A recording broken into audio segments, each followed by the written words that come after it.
Olá pessoal, hoje começamos com algo doloroso, poético e incrivelmente estranho.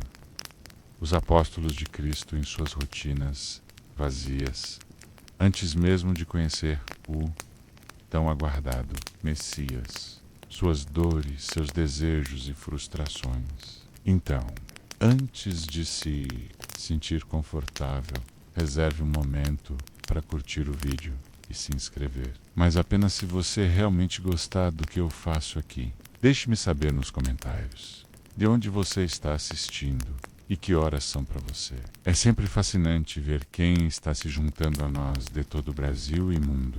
Agora, diminua as luzes. Talvez ligue um ventilador para aquele zumbido suave de fundo. Vamos começar a jornada desta noite juntos. Eles não nasceram santos, nem pregadores, nem homens de fé. Antes do chamado, os discípulos eram exatamente como qualquer outra pessoa. Pescadores exaustos no fim da noite, cobradores de impostos evitados na rua, jovens tentando sobreviver, sob o peso de um império romano implacável e uma religião que exigia perfeição. Suas mãos cheiravam a peixe, a suor, a moedas sujas. Seus dias começavam cedo e terminavam tarde, com preocupações que você reconheceria facilmente. Contas, comida, medo do futuro. Pedro, por exemplo, se levantava ainda escuro.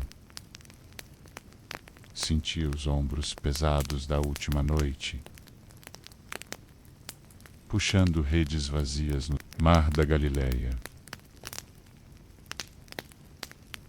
O peixe estava escasso, mas as taxas não. Todo dia, ele se perguntava se aquele esforço todo realmente valia a pena. Tinha uma família, uma sogra doente. Responsabilidade, mas nenhuma garantia. Mateus, por outro lado, vivia cercado de riqueza, mas também de rejeição. Como coletor de impostos, era odiado pelos judeus por servir ao sistema romano. Quando cruzava a praça, ninguém o cumprimentava.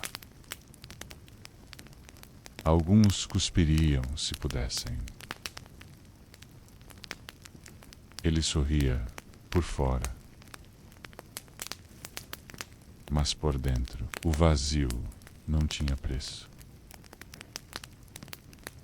Ele não era aceito, nem pelos religiosos, nem pelos revolucionários. Estava sozinho, embora cercado de números.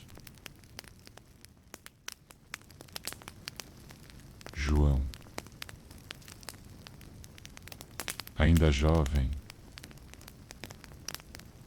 observava o mundo tentando entender sua dor. Crescera ouvindo promessas de um Messias, mas o mundo parecia cada vez mais distante de qualquer salvação. Os escribas falavam de pureza, mas desprezavam os pobres. Os sacerdotes falavam de Deus, mas pareciam cegos diante da injustiça. Onde estava o amor? Onde estava Deus? Esses homens não estavam à procura de um mestre. Eles estavam à procura de sentido. Queriam viver, mas estavam apenas existindo. Queriam ouvir Deus, mas só escutavam silêncio. E mesmo assim, continuavam. Continuavam pescando. Continuavam cobrando. Continuavam sonhando. Mesmo que em silêncio, eles viviam em um mundo dividido entre fé e frustração. A religião dizia que Deus era justo. A realidade dizia que ele estava distante. E era nesse cenário que Jesus apareceu. Mas ainda não. Ainda não haviam cruzado com ele. Ainda não tinham visto os olhos daquele que, com certeza, mudaria tudo. Ainda estavam presos ao ritmo monótono de dias que se repetiam.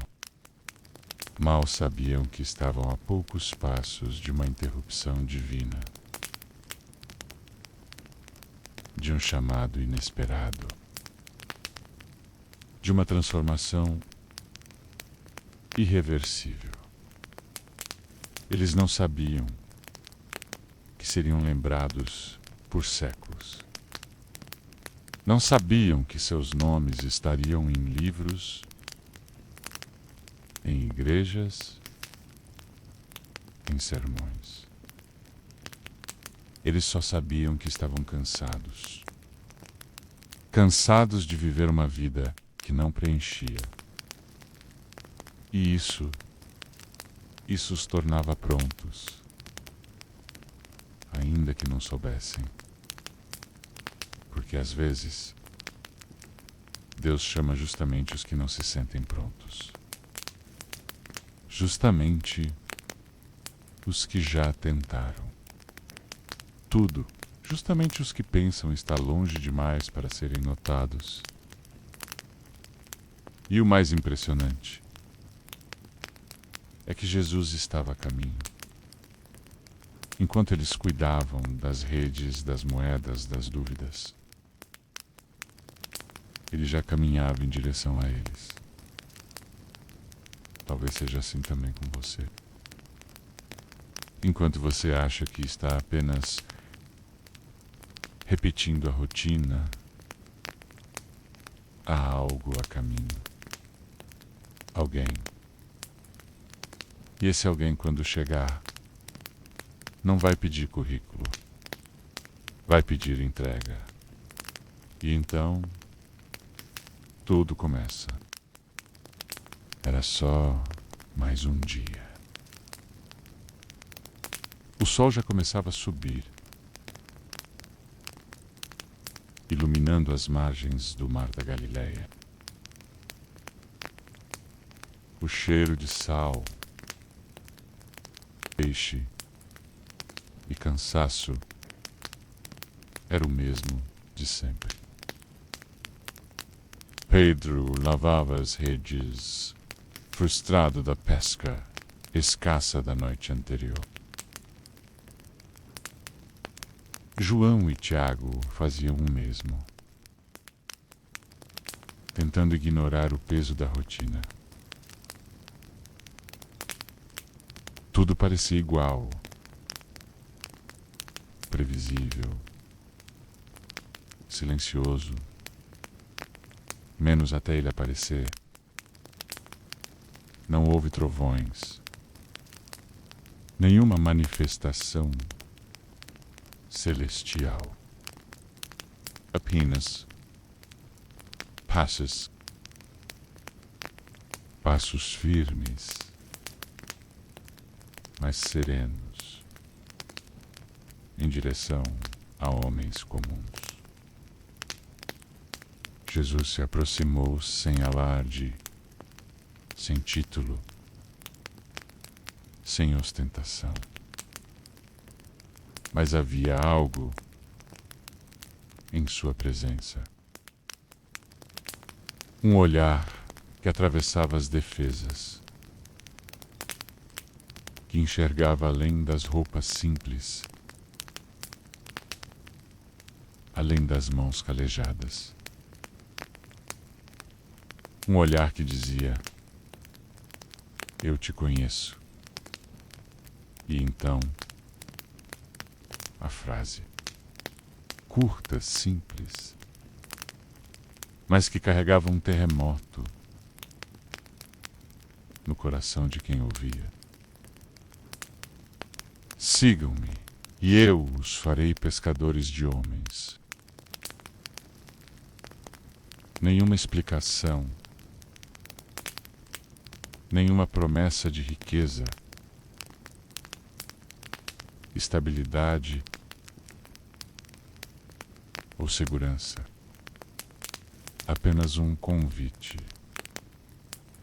um chamado que exigia abandono de redes, de certezas, de si mesmo. Pedro parou. Aquilo era loucura. Largar tudo, seguir um homem que nem tinha onde dormir, mas algo dentro dele, menos mais profundo do que razão ou medo, dizia que era agora ou nunca, que a resposta a todas as suas perguntas não estava no fundo do mar, mas naquele olhar. João sentiu o mesmo, um ardor no peito, como se finalmente algo fizesse sentido. Como se o vazio estivesse prestes a ser preenchido, não por status, não por religião, mas por um caminho vivo. Mateus ouviria o chamado em outro dia, mas o impacto seria semelhante. Jesus o encontraria sentado na coletoria, cercado de moedas, planilhas e solidão. Ele diria apenas: siga. E Mateus levantaria deixando tudo, inclusive a reputação que já não lhe servia. O chamado de Jesus não era confortável.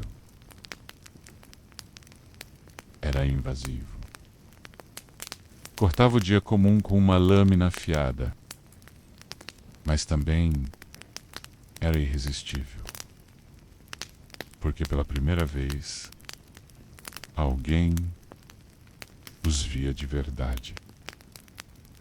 Não como pecadores, não como inúteis, não como instrumentos do sistema, mas como discípulos em potencial. Como homens capazes de carregar uma missão eterna. Aquele dia não foi extraordinário por causa de milagres. Foi extraordinário porque alguém decidiu largar tudo por uma voz. Pense nisso. Quantas vezes Deus passa por nós no meio da rotina? Quantas vezes Ele chama, mas estamos ocupados demais lavando redes, presos demais em rotinas que já nem nos alimentam. Os discípulos não estavam em um culto quando foram chamados. Estavam trabalhando, cansados, irritados, desiludidos, exatamente onde muitos de nós estamos. E talvez esse seja o ponto. Deus não espera você estar pronto. Ele chama você enquanto está sujo, frustrado, falido por dentro. E a única coisa que Ele espera em troca é que você o siga. Naquele dia, tudo mudou. Porque eles disseram sim. E você? Quando foi a última vez que ouviu um siga no meio do seu dia? O barulho do mar ainda ecoava nos ouvidos. As redes abandonadas ainda estavam lá, estendidas na areia como um lembrete silencioso do que foi deixado para trás. Mas eles não olharam para trás.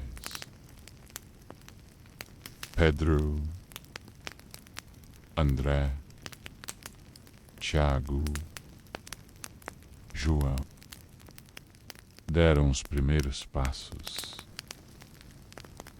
sem saber o destino. Apenas sabiam quem estavam seguindo. Era isso. Eles não tinham um mapa. Não tinham uma garantia. Não sabiam o que viriam a enfrentar. Mas sabiam quem havia os chamado. E às vezes, isso é tudo que se tem e tudo que se precisa. Deixar tudo para trás não foi romântico. Foi doloroso. A família não entendeu. Os vizinhos zombaram. Vão seguir esse pregador maluco, diziam. Mas havia algo mais forte que a opinião pública. A convicção de que estavam entrando em algo eterno. Que aquela jornada não era sobre estabilidade, mas sobre transformação. Cada passo dado era um pedaço da vida antiga sendo arrancado. Cada manhã sem rumo definido era uma aula sobre confiança. Eles aprenderam cedo. Seguir Jesus é caminhar no escuro, com a única certeza de que Ele está à frente. Não havia certezas. Apenas o caminhar. Um dia estavam ouvindo o mestre ensinar multidões às margens do lago. No outro, estavam sendo levados por ele ao deserto. Havia fome, cansaço, desconforto. E ainda assim, paz, uma paz estranha, que não vinha das circunstâncias, mas da presença. Jesus não prometeu conforto.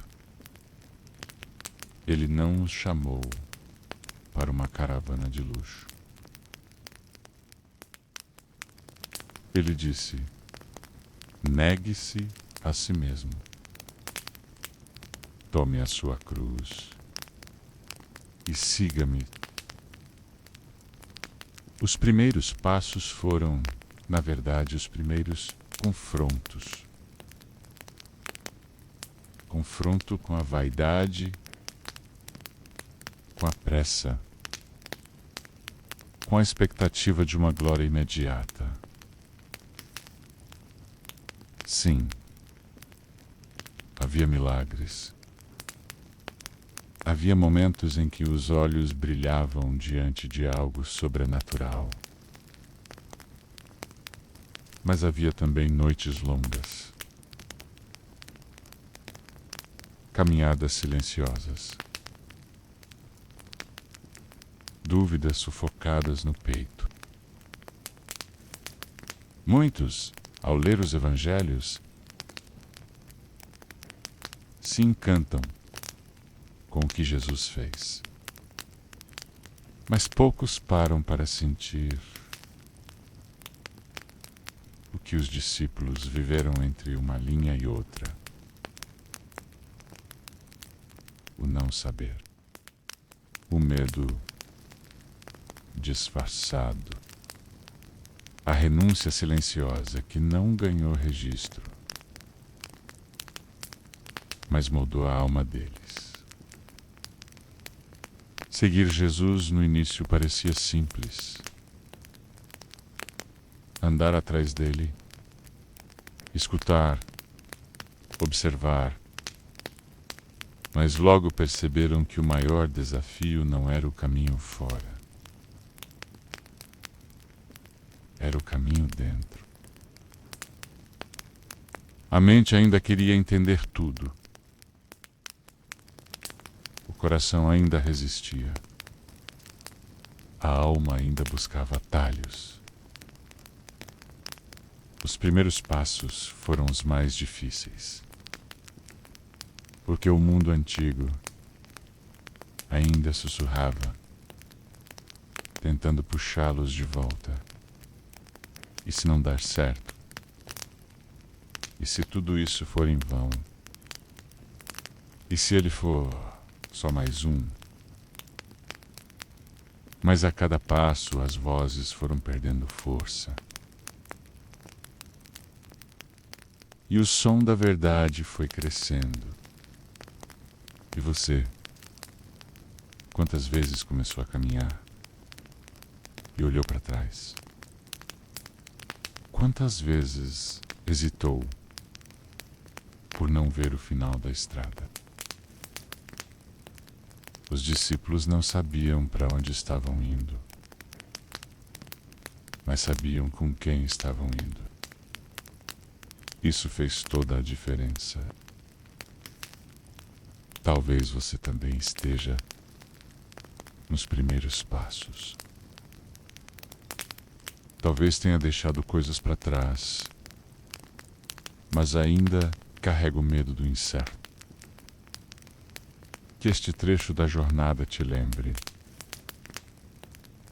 Fé não é ausência de dúvida. É decidir continuar, mesmo com dúvida.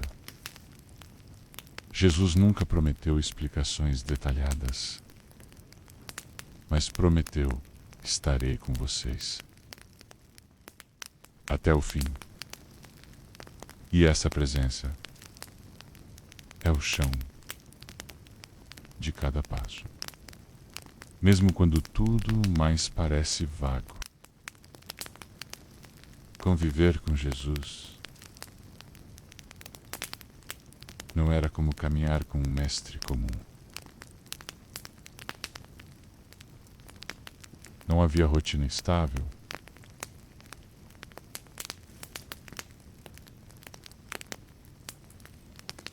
Casa fixa.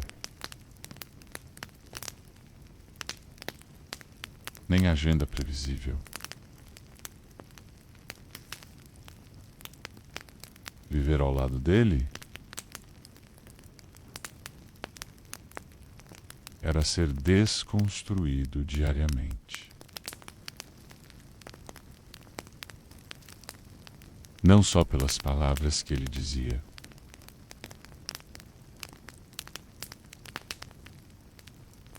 mas pela forma como vivia.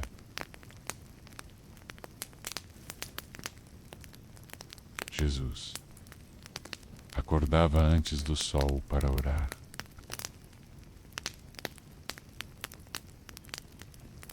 Às vezes, nem dormia. E mesmo assim, tinha disposição para curar, ensinar, confrontar, acolher. Os discípulos se perguntavam como ele aguentava tanto. Mas com o tempo, perceberam, ele não vivia por esforço físico. Ele era sustentado por algo maior. A rotina com Jesus incluía multidões o cercando. Pessoas doentes sendo trazidas em macas. Fariseus fazendo perguntas capciosas. E crianças correndo ao redor. Era caos e calma no mesmo dia. Milagre e rejeição no mesmo lugar. Eles o viam multiplicar pães com um gesto e no instante seguinte ser ignorado pelos mesmos que comeram. Viam cegos enxergando. E depois o próprio Jesus sendo chamado de endemoniado. Era tudo ao mesmo tempo. E ele permanecia sereno. Os discípulos aprendiam observando. Não era uma escola com quadro e giz. Era a vida nua e crua. Um ensinamento disfarçado de caminhada. Uma lição embutida num gesto. Certa vez, Jesus se abaixou para lavar os pés deles. Aquilo virou tudo de cabeça para baixo. O mestre fazendo o serviço do servo. O Filho de Deus se ajoelhando diante de pescadores sujos. Ninguém entendeu. Pedro tentou recusar. Mas Jesus olhou firme. Se eu não lavar, você não tem parte comigo. Era isso. A rotina com Jesus não era sobre entender tudo. Era sobre se deixar tocar.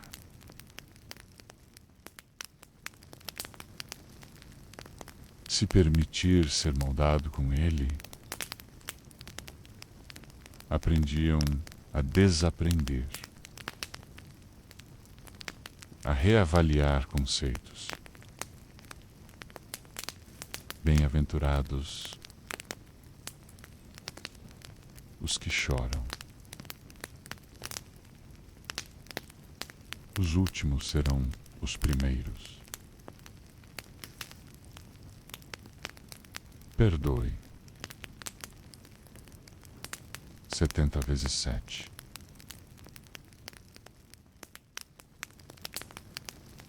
Aquilo feria seu ego.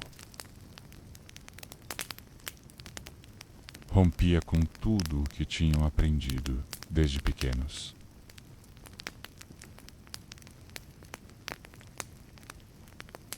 Viver ao lado de Jesus também era lidar com a imprevisibilidade.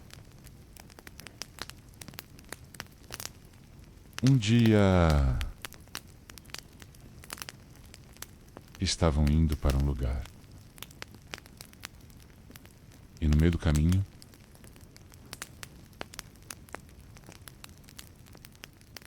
ele decidia parar por causa de uma mulher doente no meio da multidão. Outro dia queriam descansar. Mas ele os chamava para alimentar 5.000 pessoas. Jesus via pessoas. Enquanto os discípulos viam números, cansaço, obstáculos, ele via histórias, almas, dores, e os fazia ver também. Tina era um constante ajuste de foco. Noite, quando tudo se aquietava, vinham as conversas mais íntimas. Sentados ao redor da fogueira, ele explicava parábolas, olhava nos olhos, fazia perguntas que cutucavam o coração. Quem vocês dizem que eu sou? Ali no cotidiano eles foram sendo transformados. Não por rituais, mas por convivência. Seguir Jesus não era apenas aprender dele. Era ser afetado por sua presença. Era deixar que suas atitudes questionassem as suas, que sua humildade expusesse o orgulho deles, que sua compaixão denunciasse sua indiferença. E aos poucos, eles começaram a mudar. Sem perceber, estavam se tornando parecidos com ele. Um dia, Tiago se irritava por qualquer coisa.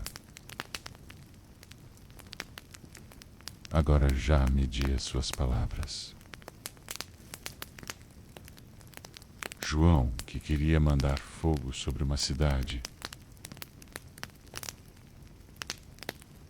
agora se debruçava sobre o ombro do mestre. Pedro, impulsivo, agora pensava antes de falar. Pelo menos às vezes. Viver com Jesus era isso. Um antes e um depois acontecendo todos os dias.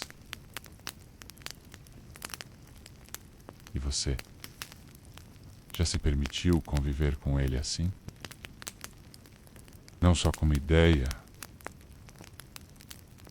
mas como presença.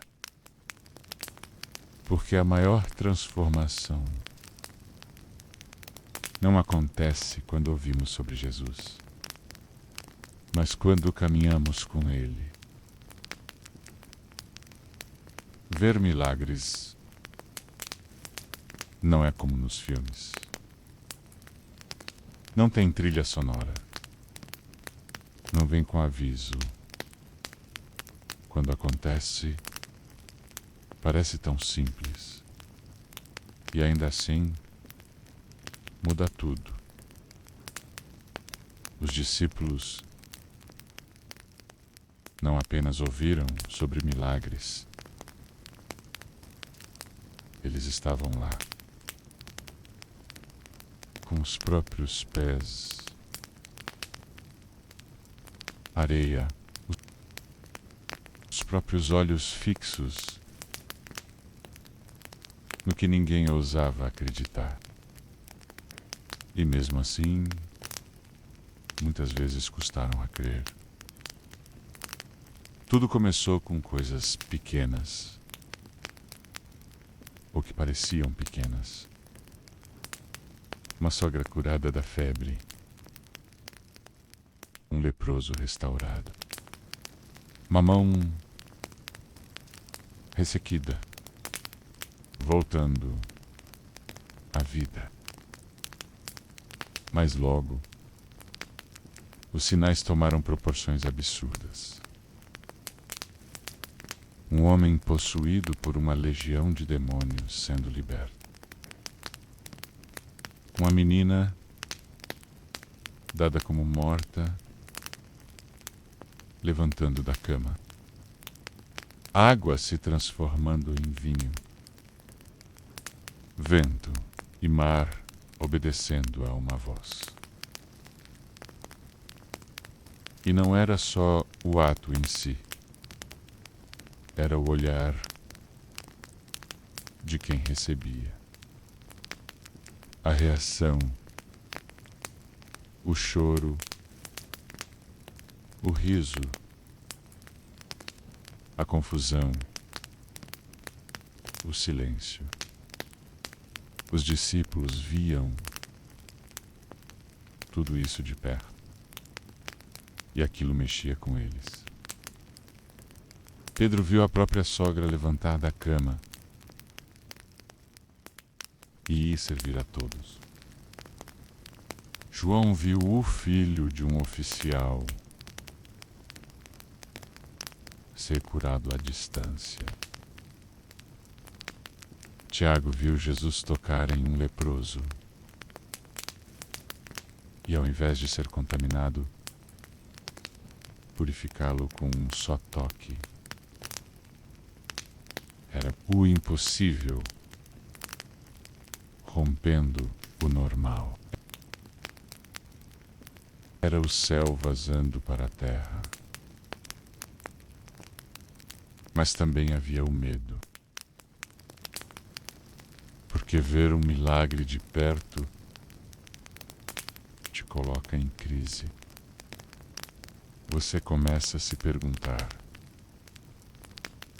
e se ele pode fazer isso? Por que não faz o que eu preciso agora? Se ele tem poder sobre a morte, então por que existe tanto sofrimento ainda ao redor? Testemunhar milagres é também testemunhar o mistério. Nem todos eram curados. Nem todos eram ressuscitados. E isso doía muito. Os discípulos aprendiam que o poder de Deus não estava a serviço da conveniência humana, mas de algo maior. Algo eterno. Ainda assim, era impossível não se emocionar. Impossível não ser tocado. Imagine ver um paralítico levantando diante de você, carregando a própria maca nas costas. Ou presenciar um cego que nunca viu o azul do céu, abrindo os olhos pela primeira vez. e olhando diretamente para o rosto de Jesus. Esses momentos marcavam, entravam na memória e nunca mais saíram. Mais do que provas de poder, eram manifestações de compaixão. Jesus não fazia milagre para se exibir.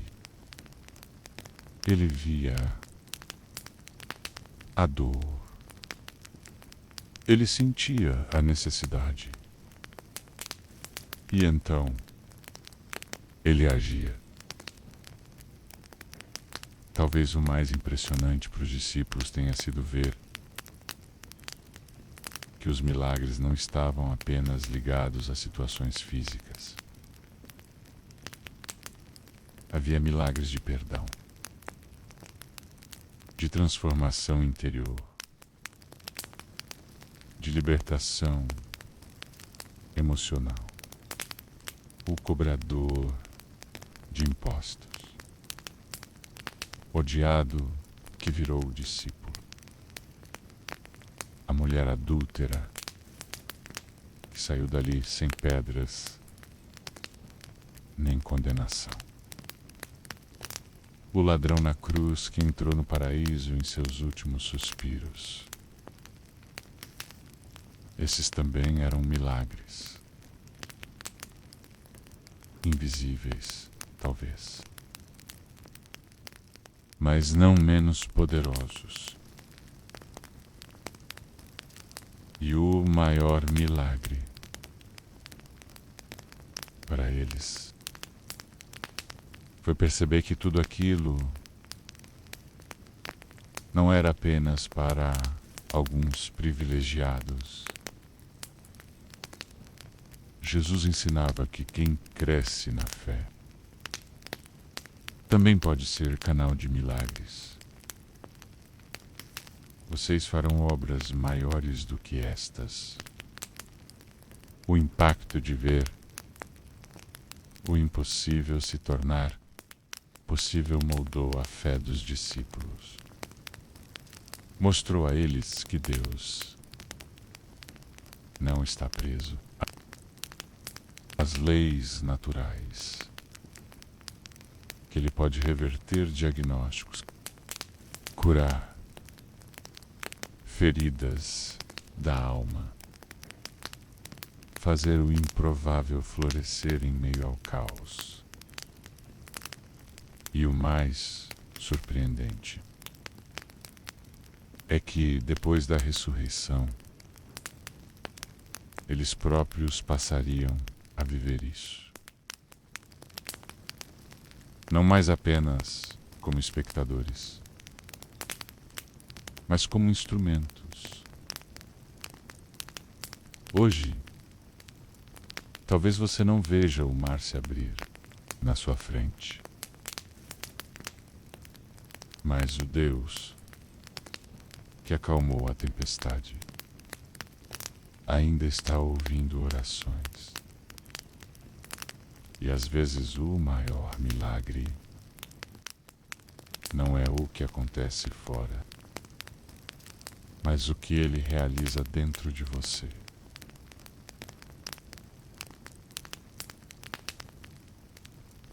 Não era para ter dúvidas. Não depois de ver paralíticos andando, mortos voltando à vida, pães se multiplicando diante dos olhos, mas a verdade nua e crua é, eles duvidaram.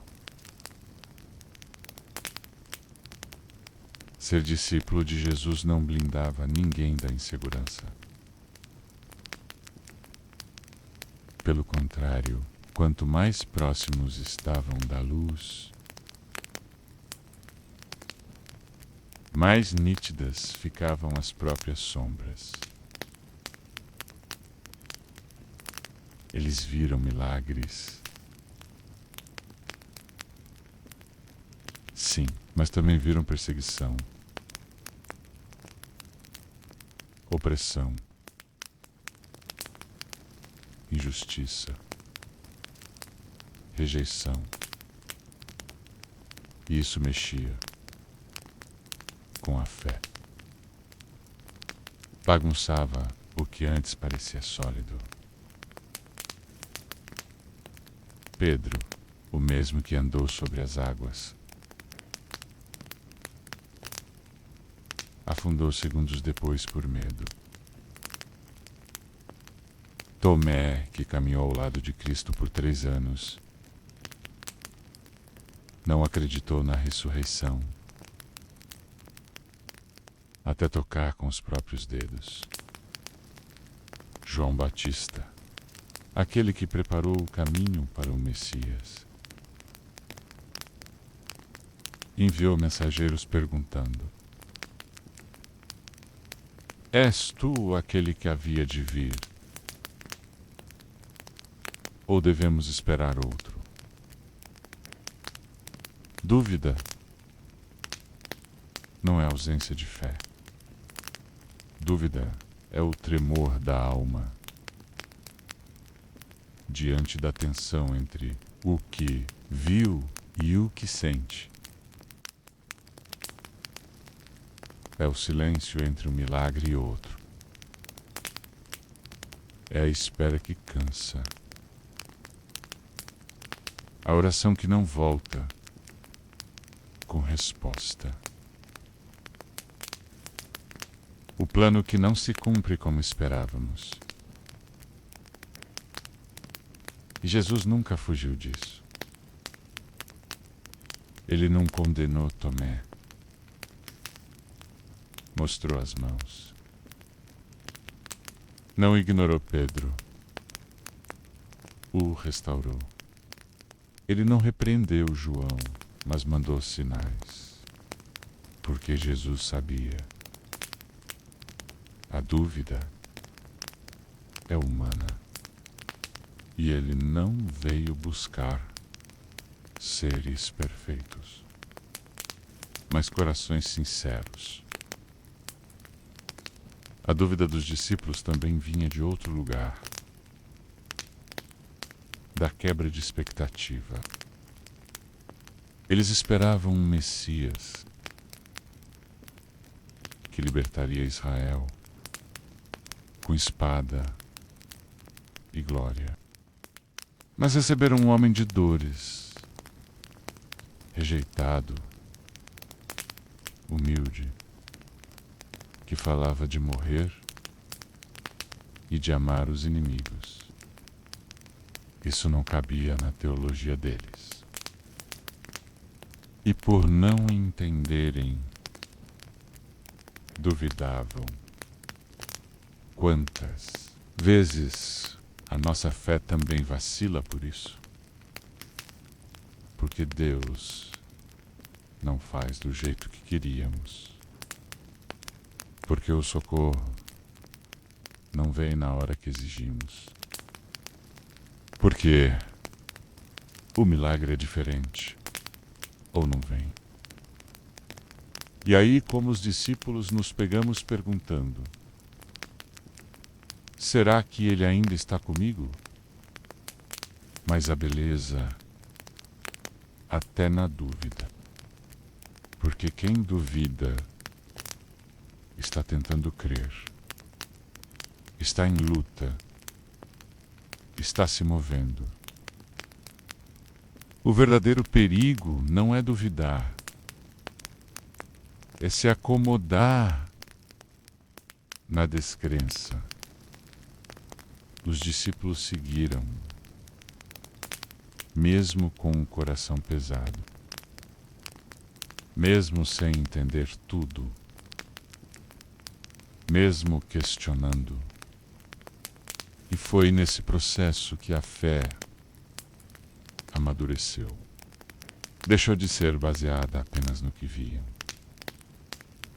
e passou a firmar-se em quem Jesus era. Não só no poder, mas na presença. Não só nos milagres, mas na misericórdia. Dúvida não desqualifica. Dúvida confrontada com honestidade pode ser o solo de uma fé profunda. Porque a fé verdadeira não é aquela que nunca treme. É aquela que, mesmo tremendo, continua. E assim, os discípulos caminharam. Com incertezas, com medos, mas com os olhos, ainda que embaçados, voltados para Ele. Se hoje você duvida, saiba que está em boa companhia. Os maiores nomes da fé passaram por isso. E ainda assim, Deias o chamou, o sustentou, os transformou. Porque no fim das contas, não é a nossa fé que nos sustenta. É Ele. Se somos infiéis, Ele permanece fiel, pois não pode negar a si mesmo. 2 Timóteo 2:13.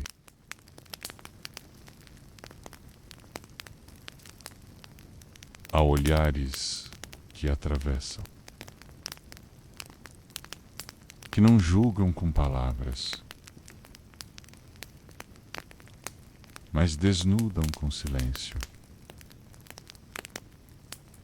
O olhar de Jesus era assim.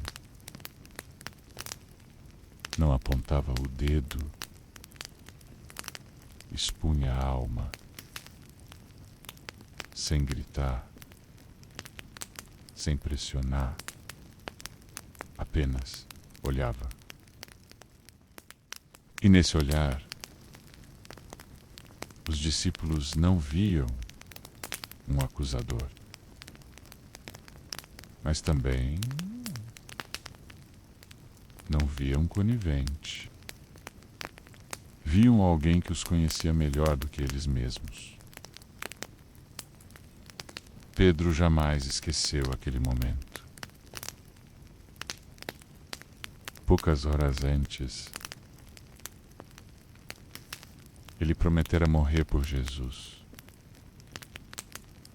Corajoso, impulsivo, cheio de certezas, mas diante do medo, negou. 3 vezes. E no exato instante em que a terceira negação escapava de seus lábios, Jesus o olhou. A Bíblia não diz o que Jesus falou, só que olhou. E aquele olhar rasgou Pedro por dentro. Ali, sem palavras, ele viu sua fraqueza, sua limitação, sua ilusão de força, e chorou amargamente. Esse é o confronto mais difícil. Aquele que vem sem punição, mas com amor. Um confronto que não humilha, mas expõe. Que não acusa, mas ilumina. Jesus não precisou gritar com Pedro. Apenas o olhou e ele se desfez. Ser confrontado por Jesus é isso. É ter as máscaras arrancadas, os discursos desmontados. É perceber que o que achávamos que éramos, não somos. Que a fé que jurávamos ter era mais frágil do que supunhamos. Que a força que proclamávamos era só orgulho disfarçado. Mas nesse olhar também a graça. Porque Jesus não olhou Pedro para condená-lo. Olhou para restaurá-lo. Não desistiu dele. Não o excluiu. Ao contrário, depois da ressurreição, chamou Pedro para conversar e o reconstruiu, não com cobranças, mas com perguntas. Tu me amas? 3 vezes. Uma para cada negação.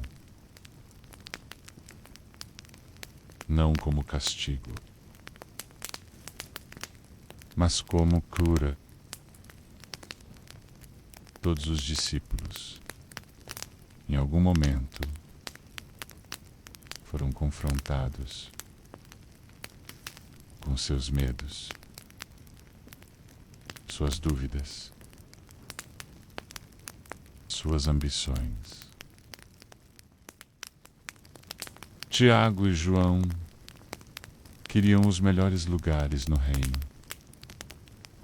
Judas queria poder, dinheiro ou talvez controle. Tomé queria provas. E todos eles, de formas diferentes, foram olhados por Jesus.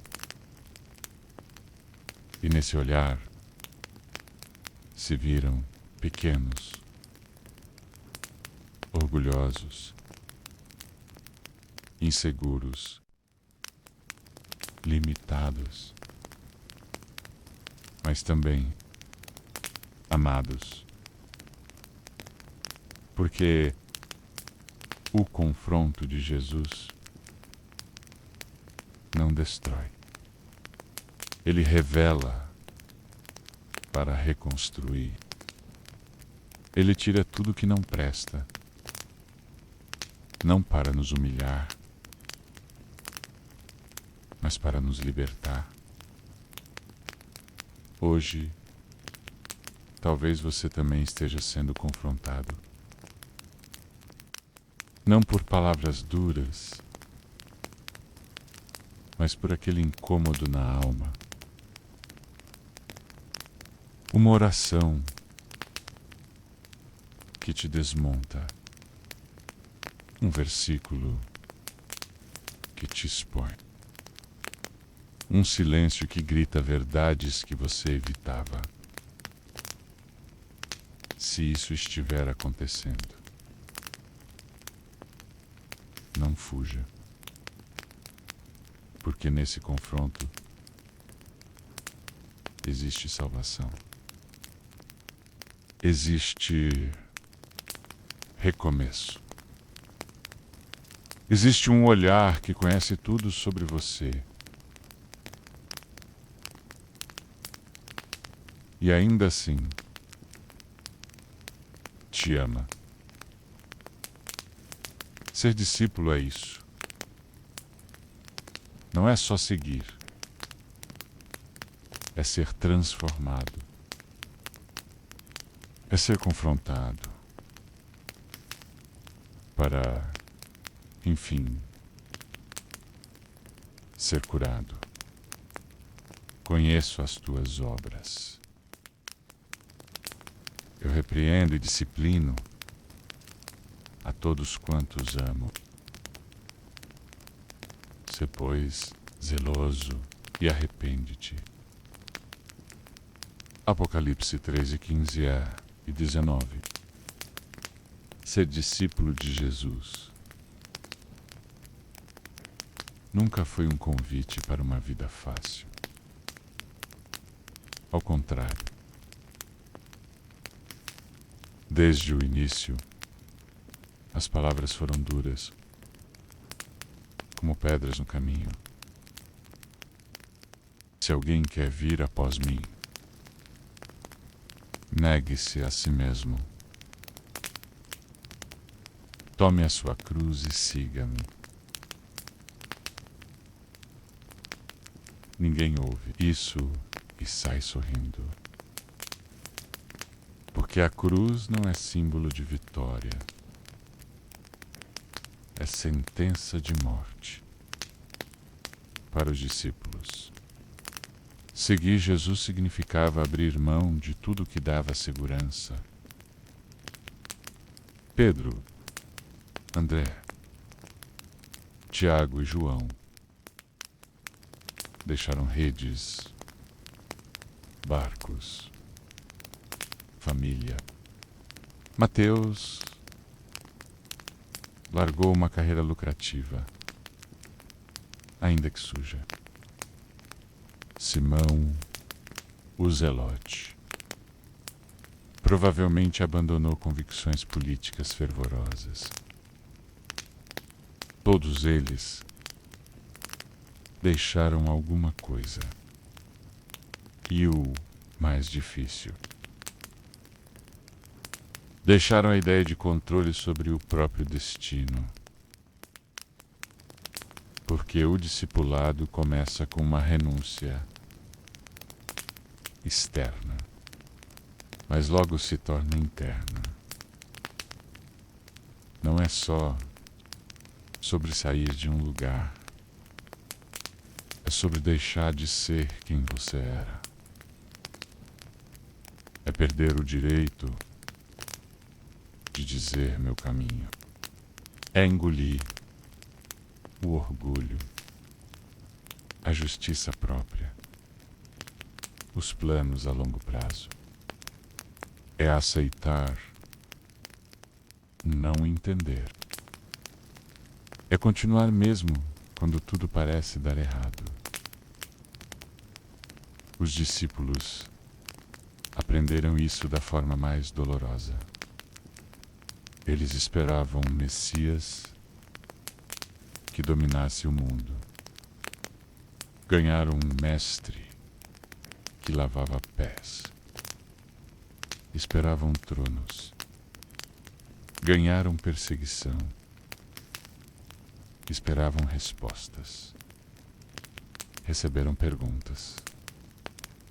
Ser discípulo era abrir mão de tudo isso. E no lugar, receber o invisível. A paz que não faz sentido. A fé que não se vê, mas sustenta. O espírito que consola, mas também confronta. Esse é o preço. Você perde o visível para ganhar o invisível. Perde a certeza para viver de fé. Perde o conforto para abraçar a cruz. Perde o aplauso dos homens para ouvir um dia o servo bom e fiel. Mas há dias em que isso pesa. Dias em que os discípulos duvidaram se valia a pena. Dias em que a saudade da vida antiga batia. Dias em que o invisível parecia ausente demais. É nesse ponto que muitos desistem. Mas quem permanece descobre algo que não dá para explicar. Uma paz que invade no meio da guerra. uma força que surge quando a alma quer deitar e morrer. Uma esperança que renasce do meio do pó. Porque o discipulado não é sobre ter menos, é sobre ser mais livre, é ser mais humano, mais inteiro. Perder tudo, aos olhos do mundo, parece loucura, mas aos olhos de Deus é o único caminho para encontrar a vida real. Jesus disse: quem perder a sua vida por minha causa, a encontrará. E ele não mente. Porque para mim, o viver é Cristo e o morrer é lucro. Filipenses 1:21.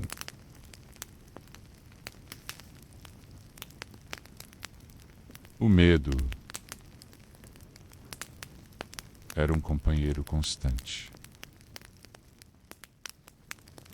Não importava se Jesus estava ao lado ou não.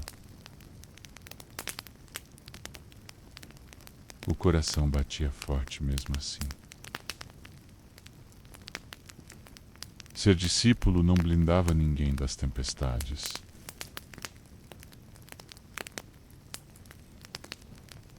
Na verdade, parecia atraí-las. Foi numa dessas noites, em pleno mar da Galileia, que os discípulos descobriram isso. O vento rugia como fera solta. A água invadia o barco. E Jesus dormia. O medo tomou conta. Discípulos experientes, homens do mar, acostumados com ondas e vendavais, se apavoraram e disseram a frase que ecoa até hoje: Senhor, não te importa que pereçamos? Com medo de morrer, medo de ser ignorado, medo de ser deixado à própria sorte por alguém que prometeu estar perto. Esse era o tipo de tempestade que não se via só do lado de fora. A verdadeira fúria vinha de dentro, do abismo interior onde a fé e a dúvida travam guerras silenciosas. Ser discípulo não elimina o medo. Ser discípulo é andar com medo mesmo assim. É estar no barco, sabendo que pode afundar, e andar assim, não pular. As ameaças vinham de todos os lados. Faltava pão. Sobrava perseguição. A cada acidente, a possibilidade de apedrejamento. A cada pregação, o risco de rejeição. E dentro deles, o medo de falhar. O medo de não estar à altura. O medo de que tudo fosse um engano. E, talvez o pior, o medo de que Jesus realmente fosse embora um dia. Mas foi ali, no meio da crise, que os discípulos aprenderam a maior lição. Jesus não livra do medo. Ele atravessa com você. Ele se levanta, encara a tempestade e a acalma com uma só frase: acalma-te, vento. Sossega mar. Mas antes disso, ele pergunta: por que vocês estão com tanto medo? Ainda não têm fé. Ele não repreende a tempestade primeiro. Ele repreende o medo. Porque, para Jesus, a maior ameaça não era o mar. Era o coração dos seus discípulos, se afogando na incredulidade. Ser discípulo é carregar essa tensão, crer e temer, avançar e duvidar, ficar, mesmo com vontade de correr. O medo nunca foi sinal de fraqueza. Foi sinal de que ainda havia algo precioso a perder. Mas a fé é o que nos faz atravessar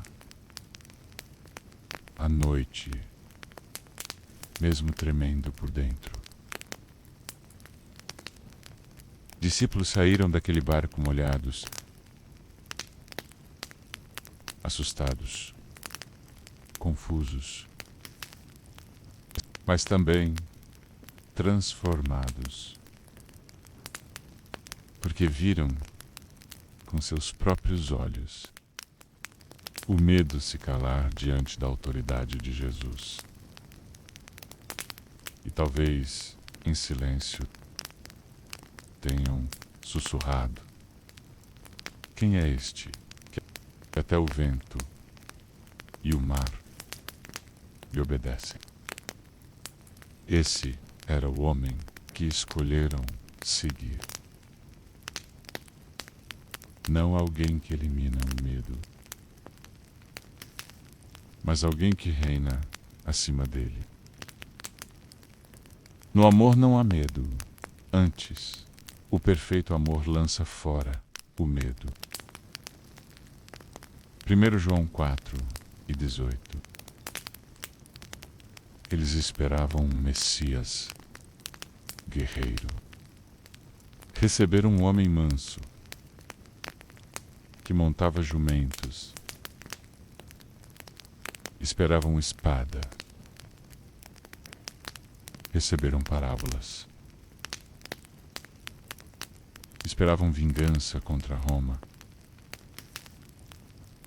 Receberam perdão para pecadores. A decepção veio silenciosa, mas constante. Cada gesto de Jesus rompia com as expectativas. E cada expectativa frustrada gerava dúvida. E a dúvida, alimentada, virava a distância. Não foi fácil seguir alguém que parecia contrariar tudo o que haviam sonhado. Os discípulos largaram tudo: família, trabalho, futuro, e em troca não ganharam honra, nem vitórias.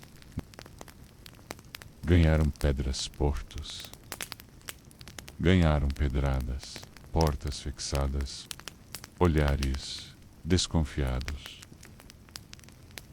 E um líder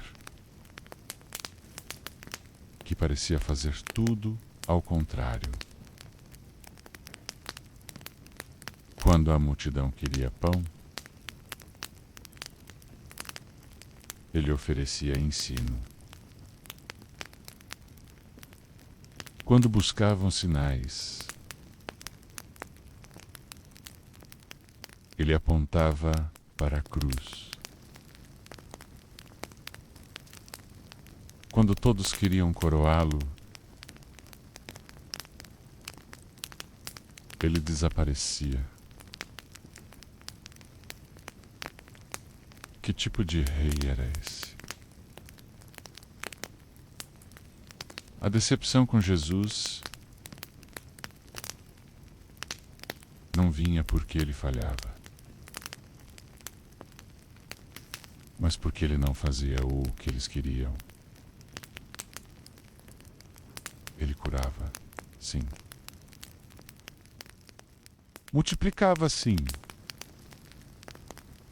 Mas quando? Onde? Para quem?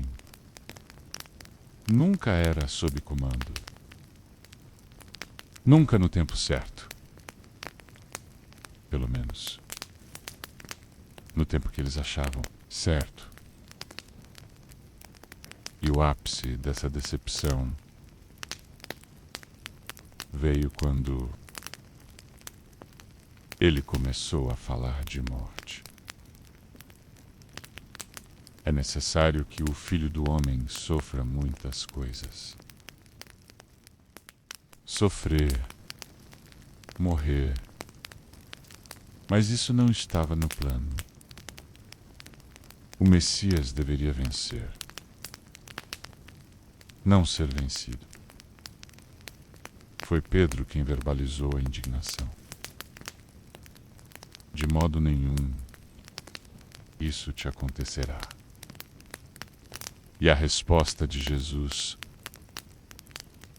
cortou fundo. Arreda-te de mim, Satanás, porque não cogitas das coisas de Deus, mas das dos homens. Ali caiu a ficha. Seguir Jesus significava abrir mão da própria agenda. A decepção, então, virou escola. Cada vez que Jesus quebrava uma expectativa, ensinava uma verdade mais profunda. Mas nem todos suportaram. Alguns foram embora. Outros ficaram, mas carregando uma cruz interior. A dor de ver o sonho morrer. Aos poucos, aos olhos do mundo, seguir Jesus parecia fracasso. E até para os discípulos, às vezes também parecia. O ponto mais doloroso veio quando viram Jesus sendo preso, algemado, humilhado. E eles impotentes. Pedro negou. Judas traiu. Os outros fugiram. A decepção final veio na cruz. A morte do Messias, aos olhos humanos, foi a prova de que tudo havia sido em vão. Mas não foi. Na decepção, nasceu algo que eles nunca haviam experimentado. A fé além da lógica. A fé que nasce não do que Jesus faz, mas de quem Ele é. Foi no terceiro dia, no silêncio do túmulo rompido, que entenderam. Jesus nunca decepcionou. Eles é que esperavam o Messias errado. Ser discípulo é isso. Ser constantemente desapontado para ser profundamente transformado. Porque Jesus não veio para confirmar nossos planos. Veio para nos chamar a algo maior. Mesmo que no início pareça perda e a maior decepção. Pode ser a porta de entrada para o amor mais puro. Bem-aventurado é aquele que não se escandaliza em mim. Mateus 11:6. No começo, seguir Jesus parecia um caminho de ascensão. Os milagres atraiam multidões. Os discípulos andavam com aquele que curava cegos, expulsava demônios, desafiava os fariseus. Eles pensarem, é só questão de tempo até tudo mudar. Vamos vencer Roma. Vamos reinar ao lado dele.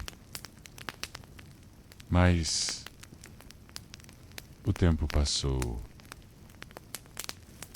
e ao invés de tronos eles ganharam estradas empoeiradas. Ao invés de coroas, críticas. Ao invés de vitória, perdas. Foi difícil entender que o reino que Jesus pregava não era feito de conquistas visíveis, mas de rendições invisíveis. Não era sobre subir, era sobre descer. Jesus falava do perder a vida para ganhá-la. Mas quem realmente quer perder? Quem acorda sonhando em ser o último? Pedro lutava contra isso. Tiago e João queriam sentar à direita e à esquerda no reino. Judas não suportou a ideia de um Messias sem poder político. E então veio o momento mais didático e desconcertante. A última ceia. Ali, o rei lavou pés. O mestre se ajoelhou como servo. Enquanto eles discutiam quem era o maior, Jesus demonstrava que a grandeza do reino é servir. Foi ali que começou a queda de suas ilusões. Depois vieram os eventos que esmagaram todo o orgulho, o Getsemane, a prisão, a traição, a fuga. Pedro, o ousado, foi reduzido a um homem com medo de uma criada. Os outros desapareceram sumiram nas sombras. E Jesus não lutou, não se defendeu, se entregou na cruz. Os discípulos não viam glória. Eles viam o fracasso. Mas era ali, no aparente fracasso, que o reino estava nascendo. Eles tiveram que perder tudo: o controle, a reputação, a segurança, até a fé que tinham no plano que imaginaram. E só depois de perderem, é que entenderam. O reino não começa quando a gente vence. Mas quando a gente desiste de vencer do nosso jeito, não começa com conquistas, mas com cruzes. Não se constrói com força, mas com rendição. Foi no terceiro dia, diante do túmulo vazio, que eles enxergaram.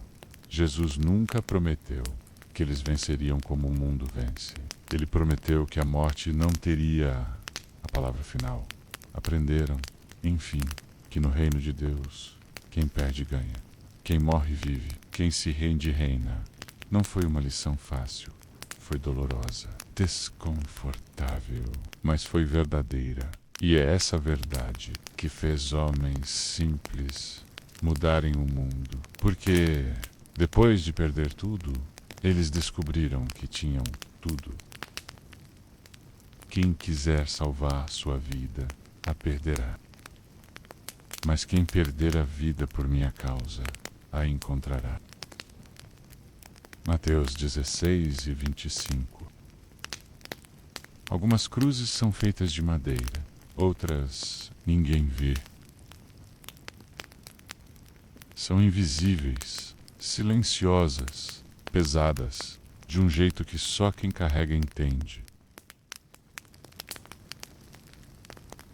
Depois da ressurreição, os discípulos não foram transformados em super-humanos. Não ganharam escudos espirituais indestrutíveis. Continuaram sendo homens de carne, fé e dor.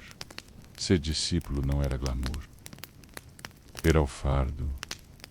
Era sentir o peso da responsabilidade de carregar algo que o mundo não entende. A mensagem de um Deus crucificado. Cada um deles viveu com a atenção de pregar algo que para muitos soava como loucura, para os judeus, blasfêmia, para os romanos, fraqueza, para o mundo, inutilidade. Mas mesmo assim eles continuavam, porque sabiam o que eles tinham visto, sabiam o que eles tinham vivido, sabiam quem os havia chamado. A cruz invisível não sangra por fora, ela sangra por dentro.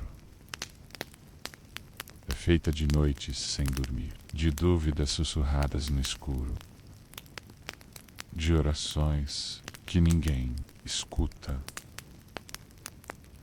de lutas que ninguém vê. Eles enfrentaram o desprezo de famílias, a rejeição das sinagogas, a perseguição dos impérios. E mais que isso, enfrentaram o medo que nunca ia embora. Porque o medo não desaparece com a fé. Ele aprende a conviver com ela. Pedro sentia esse peso. Depois de negar Jesus, carregava consigo a lembrança da própria fraqueza. Mas mesmo assim, voltou e liderou. João sentia. Viu os seus irmãos sendo mortos, um por um. E ainda assim permaneceu, escrevendo cartas que atravessariam séculos. Tomé carregava a dúvida como espinho. Mas sua entrega foi profunda o bastante para levá-lo até a morte pelo Evangelho. Todos eles, com exceção de João, morreram como mártires. E mesmo João viveu tempo demais. Talvez essa tenha sido a cruz dele, ficar quando todos se vão. Ficar quando a memória é mais viva que a presença. Ficar quando tudo parece dizer, desista. A cruz invisível era isso. Não era feita de pregos, mas de resistência. Não doía no corpo, mas na alma. Hoje, muitos acham que seguir Jesus é um caminho de bênçãos rápidas, soluções mágicas, alívio imediato. Mas quem carrega a cruz invisível sabe. Seguir Jesus é perder e continuar. Cair e levantar. Ser questionado, rejeitado, zombado e ainda assim permanecer. É ouvir o mundo dizer, desista. E responder com silêncio. Porque seu compromisso é com outra voz. Uma que talvez esteja em silêncio, mas que um dia quebrou. O próprio silêncio com um grito na cruz. Eles aprenderam que o verdadeiro discipulado não se prova nos milagres, mas na perseverança. Não no que se vê, mas no que se aguenta, porque a cruz de cada dia é leve, mas só depois que a gente entende que não carrega ela sozinho. Quem não toma a sua cruz e não me segue, não é digno de mim. Mateus 10:38. O mar sempre teve algo de sagrado e assustador. Uma imensidão que engole certezas. Afoga convicções e revela a verdade sobre o que há dentro de nós. Naquela noite, os discípulos não estavam em terra firme, estavam em alto mar, sem sinal, sem porto e, por alguns instantes, sem Jesus. As ondas batiam como acusações. O vento soava como ameaça. E o medo, esse visitante constante, não pediu licença, menos simplesmente entrou. E então, o que era fé virou dúvida. O que era certeza virou desespero. Faz a promessa parecer mentira. Faz a presença parecer ausência. Faz Deus parecer indiferente. Mesmo depois de tantos milagres, os discípulos tremeram. Mesmo depois de ouvir o Mestre pregar sobre o reino, entraram em pânico, porque no escuro, molhados, cercados por morte líquida, até os mais fortes fraquejam. E então ele apareceu. Não no momento que esperavam, nem da forma que queriam, mas no tempo certo. Sou eu.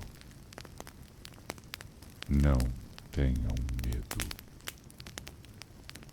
Palavras que acalmaram não só o mar, mas os homens no barco. Pedro, sempre Pedro, quis ir além. Pediu para andar sobre as águas e andou. Por alguns segundos, a fé venceu a física. O impossível aconteceu. Mas bastou um sopro mais forte, uma onda mais alta, um pensamento de dúvida, e ele afundou, porque esse é o conflito que arde dentro de todo discípulo. A fé que ousa e o medo que sabota, é possível ter os dois dentro de si. Fé suficiente para sair do barco e medo bastante para afundar logo depois. E Jesus não o rejeita por isso. estende a mão. Levanta, corrige com amor e entra no barco. Na presença dele, o vento cala, o mar se acalma e os corações voltam a pulsar no ritmo da paz. Mas o trauma fica, o susto vira memória e a memória vira fé amadurecida. Depois dessa noite, os discípulos nunca mais seriam os mesmos. Aprenderam que o mar não é o inimigo está no que acreditamos quando o mar se agita. Aprenderam que a fé não é ausência de medo, mas a escolha de continuar mesmo tremendo. Aprenderam que, quando tudo ao redor grita perigo, o céu ainda pode sussurrar. Sou eu. E o mais importante, entenderam que Jesus não precisa impedir a tempestade para provar que está perto.